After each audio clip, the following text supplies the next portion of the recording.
Hello guys, happy 2020. So I thought today we would talk a little bit about the sword and hammer and the meanings behind it, some of the techniques behind it, and why we actually do it.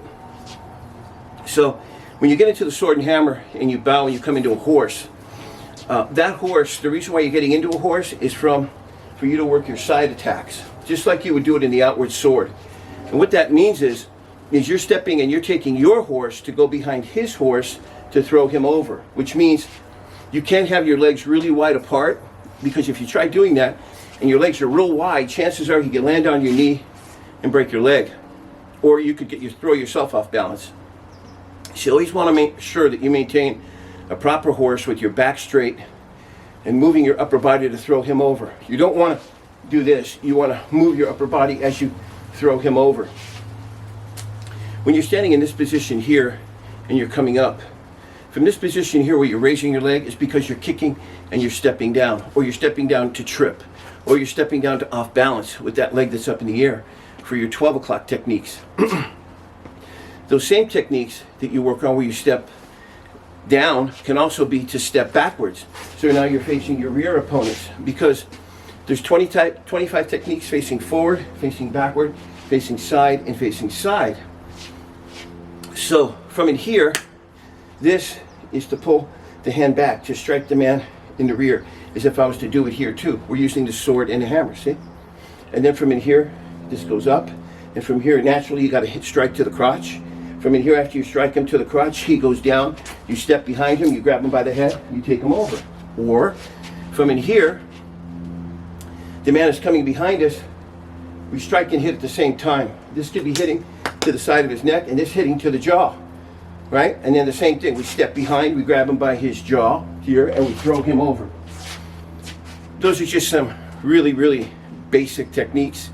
Of course, you got the leg grab from underneath, all kinds of jiu-jitsu techniques, but these are just some to demonstrate that when you're going through your sword and hammer, it's for 12, 6, side, inside, 3, 9. So when you're going through your blocks, and you're going up, out, in, down, and low down, that upward block as you're facing here can also be here as you're turning with an upward block, or from in here, or from in here. Remember 12, 6, 3, 9.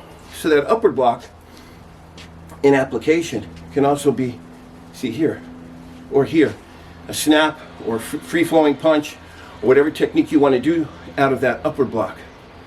Same thing when you're starting off and let's just take a technique out of the sword and hammer. Let's say we're doing this, okay? So from this, how do we get into that? What does that mean? Well, we're blocking and we're striking to the neck. But it all comes from this pattern here, you see? You see? And then this comes from in here, which comes from in here. So a lot of your motions, that are your cutting motions, come from in here. If the man comes in, boom, see?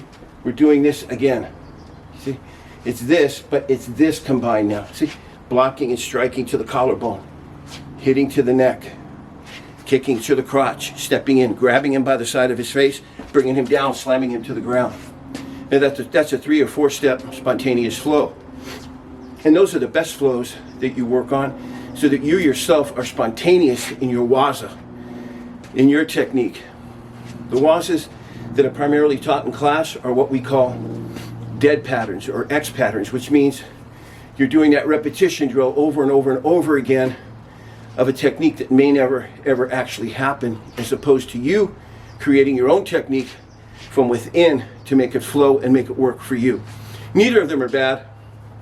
You have to have a base to learn from. It's excellent to learn from. If you're going up, in, strike, strike, strike, it could be up, in, strike, strike, right? Because it's coming from this again. Right? Instead of up, in, strike to the face, it could be up, in, hit to the collarbone, right? Hit to the crotch, right? Pam, pam, right? And then from here, spin the shoulders around, put them in a figure 4 and choke them out.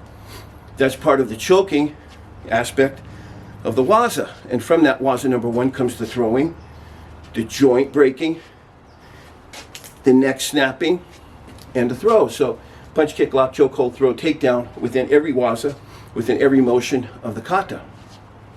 So we're here again, see? We're blocking and hitting. Now we could be here talking to someone comes up to grab our shoulder, we go, hey! See, we're hitting on the collarbone, we're hitting to the throat. Same technique as if we're hitting here, right? See? Now from in here, hey, whew, I'm hitting, striking him. What are the 3 strikes out of that? There's actually more, but I'm going to give the basic 3. So there's 1 strike, 2 strike, 3 strikes, right? So from in here, side of the neck, the throat, side of the neck, right? So once again, side of the neck, throat, side of the neck. So 1, 2, 3. So if we hit him 1, we step 2, we step 3. Now, out of that 1, 2, 3, we could also hit 1, 2 forward, step 3, hitting him to the back of the neck. So now we're hitting the side of the neck, the front of the neck, we're stepping back of the neck. Understand? That's why the steps are so important. Short step, medium step, long step. Because you have to move behind every hand that you throw. Otherwise, you're just doing hand, hand, hand, hand, hand, hand, hand, foot, and then hand, hand, hand, hand, hand, hand, foot. But the motion of it would be hit, right? Hit, hit, move, hit him to the back of the neck. You see an opening, what's happening? He's here like that. Shh, move his body, twist his body, slam him chest to the ground. Put him in a choke. Put him in a throw. I hope this helped you guys. I didn't mean to keep going on, but I just want you to see some different expressions behind every motion. And once again, I wish you the best in 2020, and take care. Thanks.